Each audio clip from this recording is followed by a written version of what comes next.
Hey guys, name is Temi, Hey guys, my name is Sean.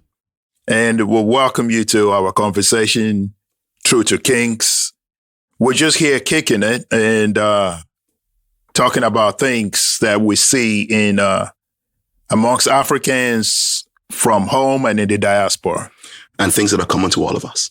So join us and we hope you enjoy the conversation. So for me, identity is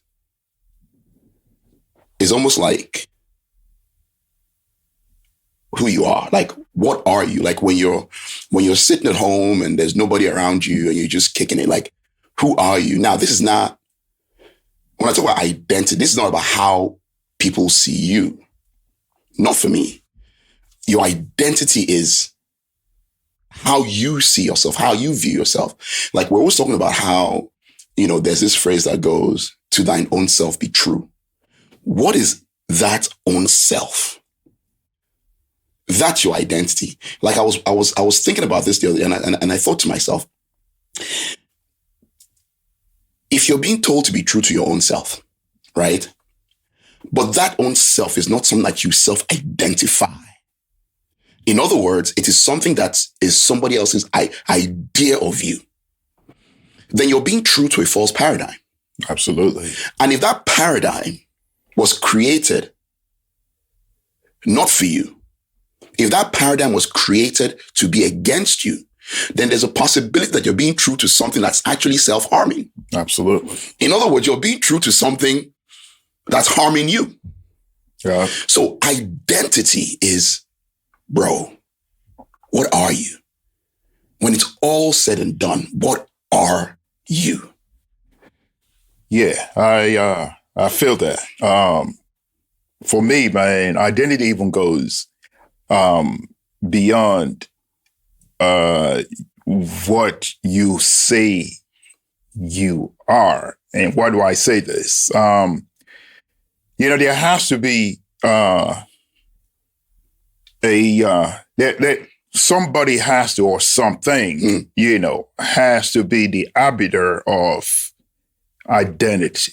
And why do I say that again? It's because, just like you alluded to, identity can be, something that is fostered on you by whoever or whatever authority. That's right. But what makes that identity false or right is because you have to have, number one, a supreme identifier. That's right. And for me, why I now subscribe to the idea that, a man cannot be true without first understanding who the identifier is and what that identifier has actually made. That is the starting point of anything. And for, our discussion here today, we're actually talking about identity for Black people. For me, anyway, that's who I want to talk about right now. No. And honestly, I agree with that. I agree with everything that you just said. And one thing I wanted to just double click on was what you said. In other words, when you start to self-actualize, right, as a human being, right, when you start to cogitate, when you start to think things through, right, there are a set of things that you're already told about yourself, right, that should help you form your idea of what your identity is. And some of these things, your parents will tell you, some of these things society will tell you, books or whatever. But what I wanted to double click on was what you just said, which is at some point, everybody needs to do that self-check. Absolutely. Like, your identity cannot just be what you are told. Yes. Your identity has to be what you actually become. You need to go on a journey, right? And understand that everybody is going to tell you something from their own perspective. You see what I'm saying? Like, your parents will tell you something, society will tell you something, schools, books, even in the context of our conversation, your oppressor will tell you something. That's right. About your identity. Yeah. Right. And everybody does it for a different reason. You know what I'm saying? Like, society tells you, nonsense because society wants to continue. That's right. Society just wants to make sure that today is the same as tomorrow. That's right. Your parents tell you stuff. Why? Because they want to protect you. Right. Right. Your oppressor tells you stuff because what? They want to continue to oppress you. Subjugate. And they also want to legitimize what they're doing to you. That's so right. they give you an identity that says it is okay for me to do what I'm doing to you. Right. But when we're talking to the king, which is what we're doing, right? Yeah. I'm saying to the king, I'm like, listen, king, what is your identity? Who are you? That is a self-realization. And once you self-realize, then you can actually start to self-actualize. Yeah. That is exactly, where I'm coming from in this thing too. And now having, said that, for the people that we are really talking to, for the people that we're trying to reach right now, man, I understand that historically, for centuries, actually, society, cultures, have told us one thing, and I always say this, man, I said what I call the brainwashing, for a lack of a better term, right? The first day you went to elementary school or kindergarten and said that you're A, B, C, D, E, F, that's when the whole program starts. Yeah. Because, having been, I was born in Nigeria, right? And part of this whole thing was, I remember in elementary school and grade school and all of that, speaking my native tongue, right, was actually frowned upon. You're speaking vernacular. Yeah, I was speaking vernacular. Yeah. I was, and for years, even as an adult, I actually thought that vernacular as a term, was a bad thing. Yeah, it was something that wasn't supposed to be. That is actually, that is part of this identity thing that I'm talking about. I understand that a function of the world today, there is a paradigm within which things have to function. I understand that, but my thing is, if I actually understand my identity, whereby, what my identifiers are, societally, when I look at culture and things like that, it tells me that, hey, there's things that are supposed to be my identity are somehow, inferior or to be put aside. That's why I use the analogy, the little description of the vernacular thing. But what I want to encourage people to understand is, hey, man, you are made in the image of God. Just like everybody else. I've shared this with you before that, my thing about this identity, my thing about your culture, you might think about priding yourself. It's not about putting anybody else down. No. It's about elevating to make you understand that there is nothing wrong. There's nothing shameful. There is nothing that is bad about who you are. Embracing yourself, embracing your culture, embracing, your name. There are so many different things I can go with this embracing yourself thing, man. You're so right though. So I remember when I was in boarding school, and that just smacks of privilege. But I remember when I was in boarding school, we used to have competitions where we would compete with other schools on how well we spoke the oppressor's tongue. In other words, we used to have competitions on how well we spoke English. There you go. We never had the same competition for how well we spoke Yoruba. And I used to brag and boast as a younger cat. I used to brag and boast like, man, my command of the English language is superior. This, that, and the third. I can use words like this, that. But then when we started talking about identity all this many years ago, I was like, damn, like, honestly, I was taught to look at Yoruba, my language, as inferior to English. And if I did that all my life, what has that done to my identity. Do you understand what I'm saying? Yeah. Now that I'm where I am, I actually detest on a very visceral level the fact that I speak English more than I can speak Yoruba. I wish I could speak Yoruba better than English. So I have now made it a conscious thing for me to speak Yoruba to my children. And here's what's funny.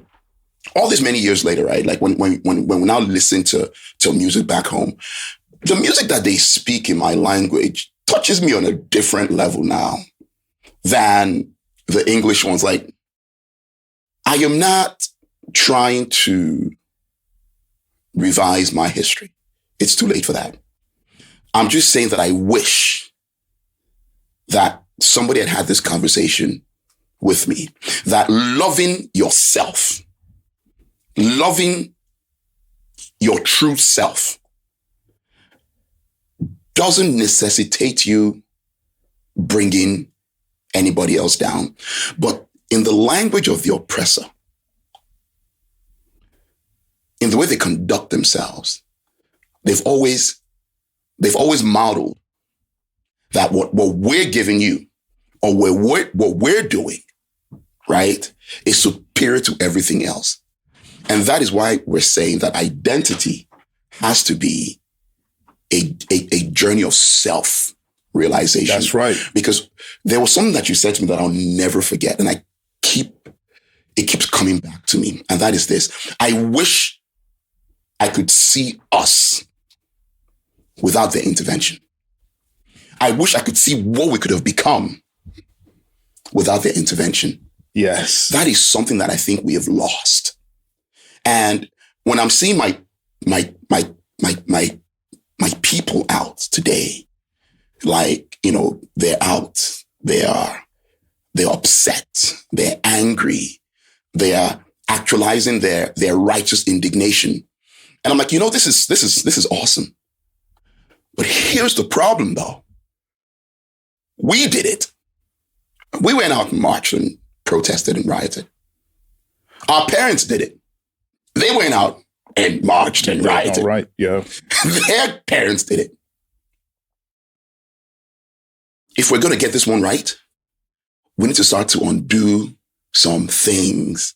We need to start to unlearn some things that we're being taught. And I think that we cannot move from this point and start looking our oppressors in the eye without understanding what our identity is. And for us to understand our identity, we need to strip away all of their intervention away from us and then look at ourselves and say, you know what, King, that's who you are. So, you know, identity, where we at, you know, I always look at this thing and I say, you know, what, you know, when you brought up the point of, man, the vision of how things would have been, you know, hypothetically now, you know, without, you know, European colonization and all of that, or interference and all of that, you know, I can't but think about, you know, hey, this whole thing about identity and who you are. I don't understand. I don't really believe that, you know, as Africans, you know, I live, you know, I live in the United States. I'm an American citizen now, but I always think about myself as an African, you know, and I say to myself, man, you know, we have all these countries, you know, we have, you know, I was born in the land area called Nigeria. Next to me is Togo, Cameroon on the other side.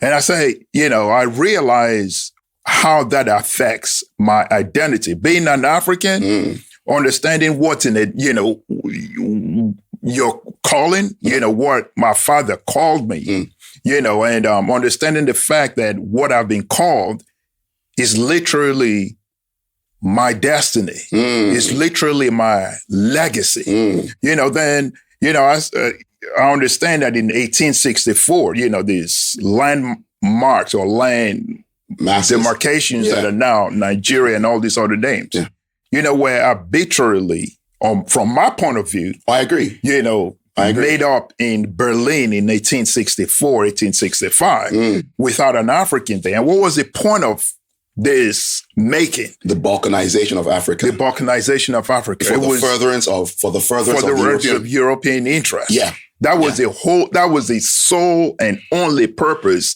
of these creations of these countries.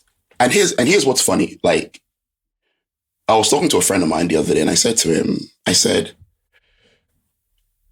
we continue to assist our oppressors when we continue to say to them that, yes, we are different people. I say we're not different people. As a matter of fact, when it comes to Truth to the Kings, right, obviously there's the kingdom of your mind that we're trying to address. There's also the kingdom in exile. I don't care which way however you want to, spin it. We are a kingdom in exile because honestly, we don't actually have self-determination or proper sovereignty, even in Africa. That's right. But then to your point, the last kingdom I'm talking about is the kingdom divided. Now, what do I mean by kingdom divided? There are 54 countries in Africa. None of those African countries define their borders. That's right. When I go to Brazil, I see Yoruba people. When I go to Haiti, I see Africans. When I go to Jamaica, I see Africans. In America, I see Africans. But everybody says, oh no, I'm Jamaican, I'm Haitian, I'm Antiguan. Who gave you those names? Who told you that's what you were? That's right. I never did. I didn't agree to it. Yeah. When we talk about identity, all I can tell you about me right now for a fact that I agree with is just three things. Three things. I am Black. I speak Yoruba. And I am male. Everything else about being Nigerian, I didn't agree to that. I didn't agree to that. That is so true. You know what I'm saying? Like somebody else came and told me this. And I'm like, but so in answering to that name, to that moniker, Nigerian, I am literally saying to my oppressor, I agree with the way you see me. That's right. And I'm like, no, that is the lies that we keep getting told. That's right. And then we wonder why none of these nations work. No, listen, no disrespect to anybody or any African country. And I said it, any African country, which includes the countries in the Caribbean. That's right. No disrespect to any one of them. But if those countries were made for your benefit, you'll be doing a lot better than you are right now. That is the whole thing of this identity thing, man. Again, there's another analogy that comes to my mind, man, about, I make a knife, right? And the knife is made to cut things. Yeah. And after using it for a while to cut, I give it to somebody else. And then I tell this person, look, we have a nail that we need to drive. Yeah. I have a hammer. Yeah. But then all I give you is a knife. And then 2 days later, I come back to you and say, dude, man, why haven't you done this? Yeah, haven't you? You can't drive your nail as well as I can as I can with my hammer. That is what to me, in my way of thinking, that is an example of the repercussions of a false identity. Absolutely. A knife is a cutter. Yeah. The fact that I've changed, I've handed it to you, and I'm now asking you, or the audience is asking that the job at hand is to drive a nail.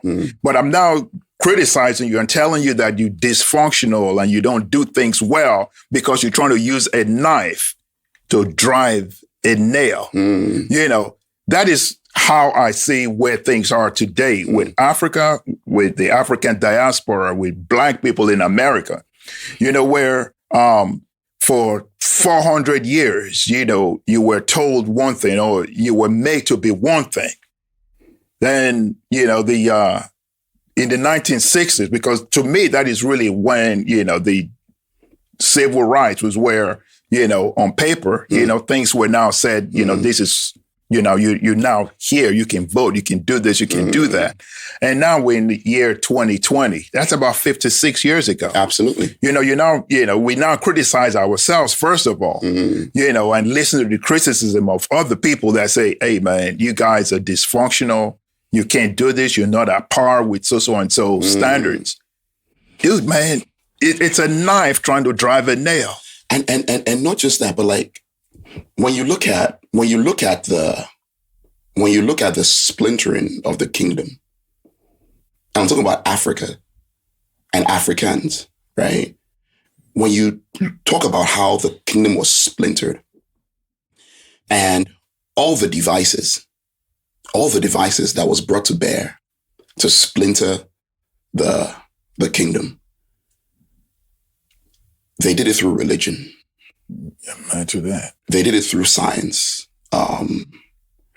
where, people were saying things along the lines of, you can measure somebody's intellect based on their skull, and that the skull of the African meant that he was just full of avarice, and that he was cunning, lazy, this, that, and a third, a savage, where, the Brits and the Americans said that the African is so inherently lazy that slavery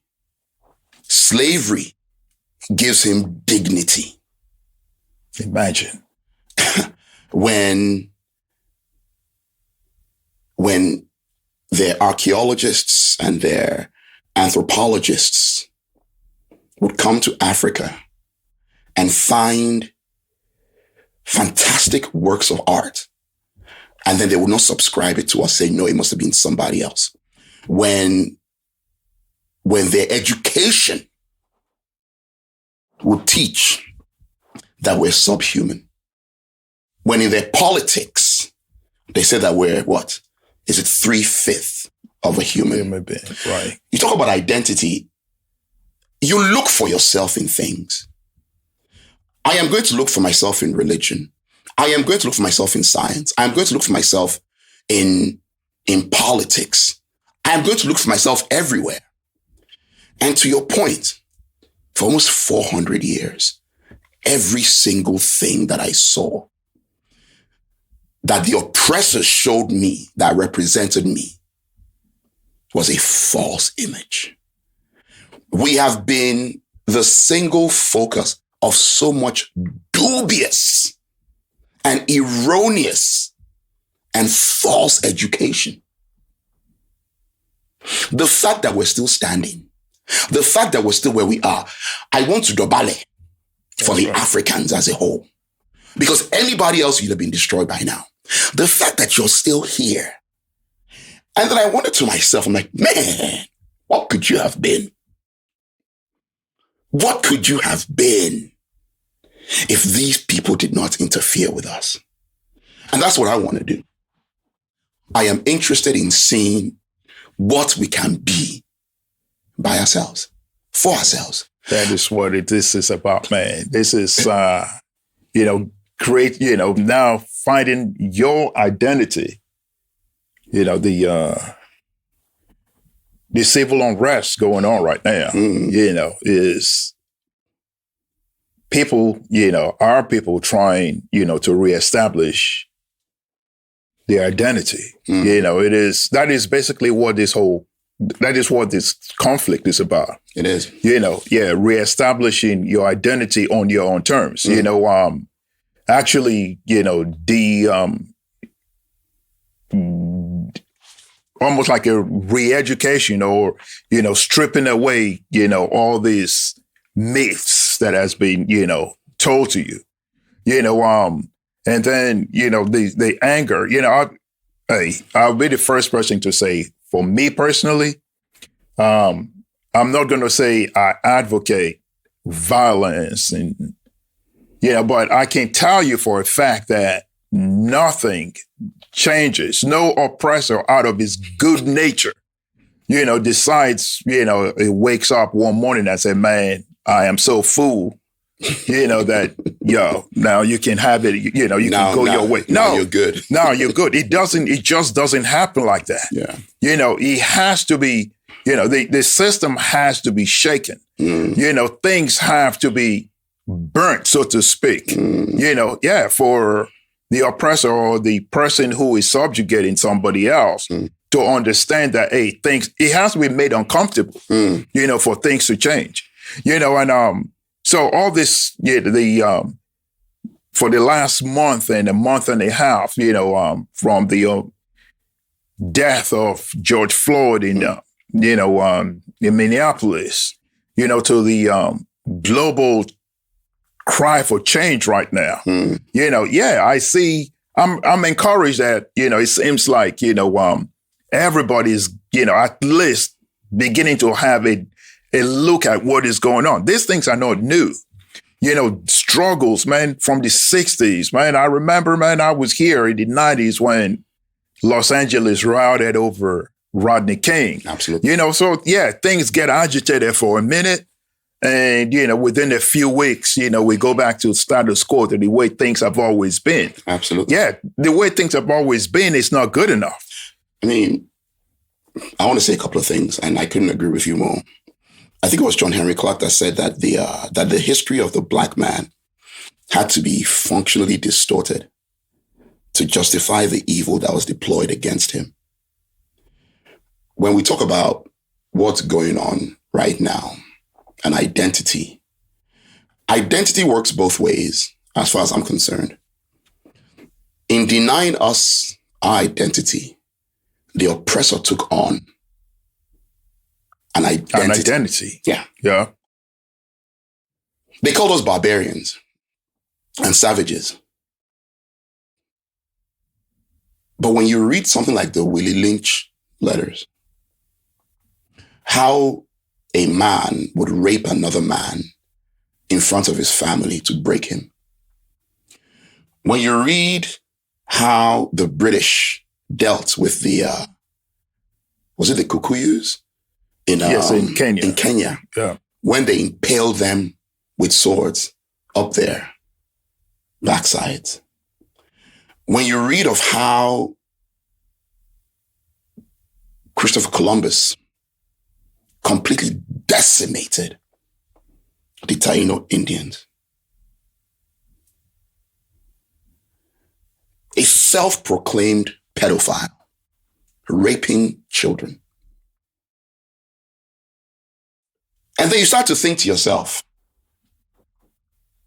all the evidence is in front of you that tells you exactly who the oppressor is and who the oppressed are. Why am I saying this? I'm saying this to say that as concerns the civil unrest that's going on right now, here's my take. To your point, nobody wants to advocate violence. But bro, we have been the focus of so much violence. We've been the focus of so much violence. Violence begets violence. Violence begets violence, bro. And I will say this. I don't believe, and people have their own ideas, but I don't believe that America was ever intended to work for us. The same way that I don't believe that Africa, the way it's currently designed, is intended to work for us. No, it wasn't. The people that are doing well, like I keep on saying, I applaud you. But that thing wasn't really designed with you in mind. So this violence that we're talking about, what is it? Society is a contract, my bro. Society is a contract. When I come into society says, listen, you just can't do whatever you want to do, right? You cannot just take somebody's thing. You can't just steal. You can't pilfer. You just can't exert your will on people. And we're like, okay, so what are you going to give me in return, society? Society says, well, I'm going to give you a system of redress. I'm going to give you laws. I'm going to make sure that nobody can just come and take your stuff. I'm going to make sure that you're protected, that we live under some kind of commonality that benefits the whole of society. This society has never benefited us, though. It has never benefited me. I drive a car, you think I'm a thief. I walk down the road, you think I just robbed something, right? I'm jogging, you shoot me. I'm standing, selling loose cigarettes, you kill me. Right? I'm a 12-year-old kid with a gun, you shoot me. I'm in my car with my girlfriend and my son. In the backseat. In a backseat. I tell you I have a gun, you kill me. I am a woman. You mishandle me. And this society is working for me? Dude, when I see all this stuff happening, right, it is us telling society, you're not working for me. And because you value property over me, I am going to destroy property. Because for some reason, you're not listening to me. Yeah, it's a reaction. It's a reaction. It's a reaction. I mean, how many names can we mention? George Floyd, Philando Castile, Brianna, Sandra Bland, Trayvon. And then whenever we say these things, they then give me this false equivalence. Well, black on black. Listen, you kill where you live. Nigerians killing Nigerians is not Nigerian on Nigerian crime. Indians killing Indians is not Indian on Indian crime. The Brits killing Brits is not British on British. So why is a system that you've created where now blacks no longer see the divinity in themselves?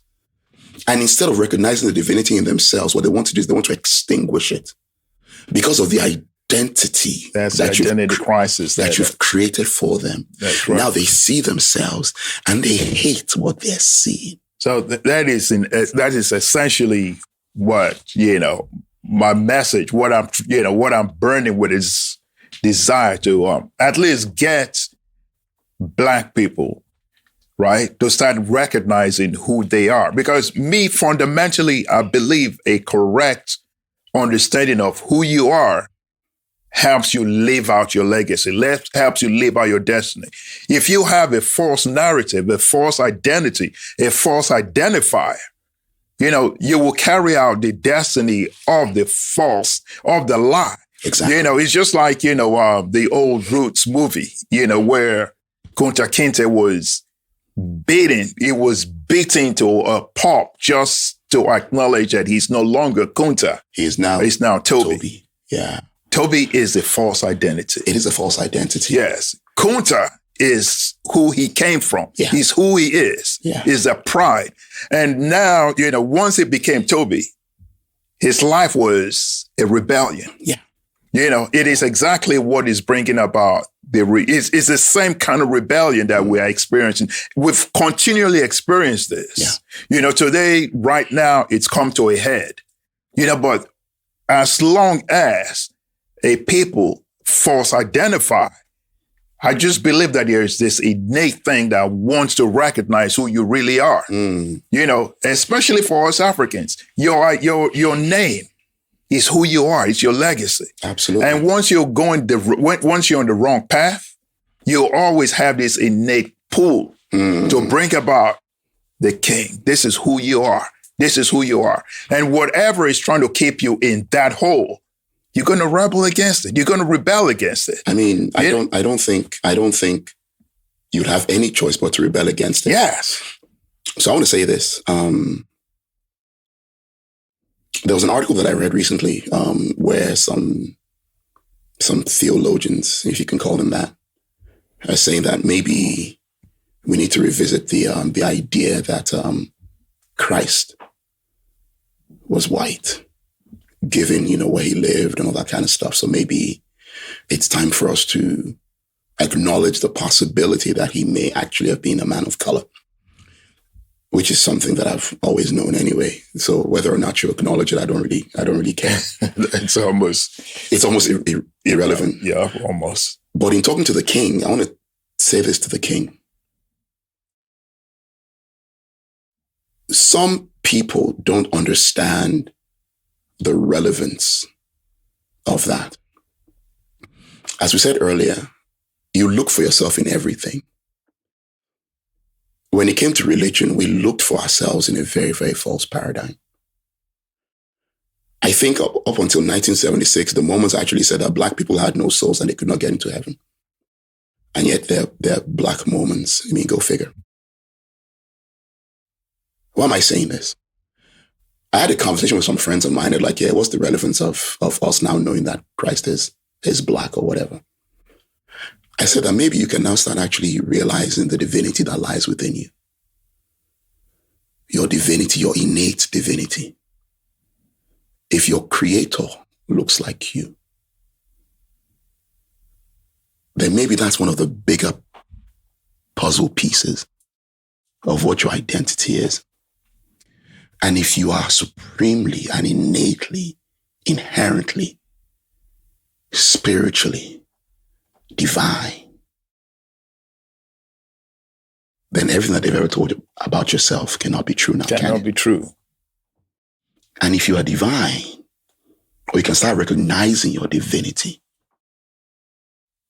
then maybe we can actually start rethinking some of these things that we've taken on good faith. The oppressor will not just let you go, like you said. No, the status quo is it's already set against you. For him, right? It's very comfortable. Yeah.